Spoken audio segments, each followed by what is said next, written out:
How to change Facebook message thumbs up to other emoji. नमस्कार दोस्तों, स्वागत है आप सभी का टेक यूट्यूब चैनल पर। तो दोस्तों, आज के इस वीडियो में मैं आपको बताऊंगा कि आप कैसे थम्स अप को किसी अदर इमोजी पर कैसे चेंज कर सकते हैं। ठीक है, आप जैसे कि मेरा एरो पर देख सकते हैं थम्स अप, तो आप इस ऑप्शन को कैसे चेंज कर सकते हैं यहाँ से। ठीक है, यदि आप जानना चाहते हैं तो आप वीडियो के साथ बने रहिएगा और साथ ही साथ चैनल को भी सब्सक्राइब कर दीजिएगा और बेल आइकन को दबा दीजिएगा। ठीक है, और दोस्तों यदि आप ऑनलाइन पैसा कमाना चाहते हैं तो आप हमारा वीडियो डिस्क्रिप्शन को चेकआउट कर सकते हैं। तो आइए दोस्तों, वीडियो को शुरू कर लेते हैं। तो आज का हमारा टॉपिक है कि हम कैसे इस थम्स अप को चेंज कर सकते हैं किसी दूसरे इमोजी के साथ। ठीक है, तो इसके लिए दोस्तों आपको क्या करना है, आपको सिंपली आपका यहाँ में दोस्त का जो है उसके प्रोफाइल में क्लिक कर देना है। ठीक है, आप यहाँ में देख सकते हैं दोस्तों, इसके ऊपर में आपको टैप कर देना है।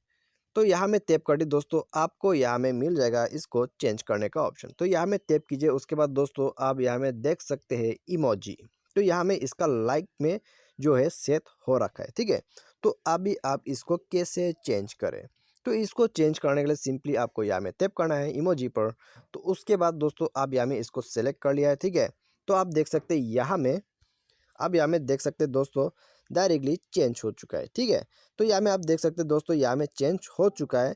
तो इस तरह से जो है आप चेंज कर सकते हैं। फिर से आप चेंज करना चाहते हैं तो आप यहाँ में जाइए और चेंज कीजिएगा। ठीक है, आप देख सकते हैं यहाँ में भी जो है चेंज हो चुका है। ठीक है, तो दोस्तों मैं फिर से यहाँ में क्लिक कर दिया, उसके बाद मैं इसको यहाँ में सेट कर दिया और उसके बाद आप यहाँ में देख सकते हैं फिर से चेंज हो गया। और फिर से मैं यदि लाइक में करना चाहता हूँ तो थम्स अप फिर से यहाँ में जो है सेट कर सकते हैं। तो दोस्तों यहाँ में देख सकते हैं आप बहुत तरह का यहाँ में जो है कलर्स भी सेट कर सकते हैं या तो फिर इमोजीज सेट कर सकते हैं। ठीक है, कस्टमाइज योर चार्ट। तो यदि यही इसका जो मतलब है दोस्तों, आप यहाँ में कस्टमाइज कर सकते हैं। तो फिर से मैंने थम्स अप पर क्लिक किया और यहाँ में डिफ़ॉल्ट सेट हो गया। तो दोस्तों इस तरह से जो है आप इस थम्स अप को चेंज करके दूसरे इमोजीज पर कर सकते हैं। ठीक है, तो मुझे उम्मीद है आपको वीडियो पसंद आया होगा। Thanks for watching.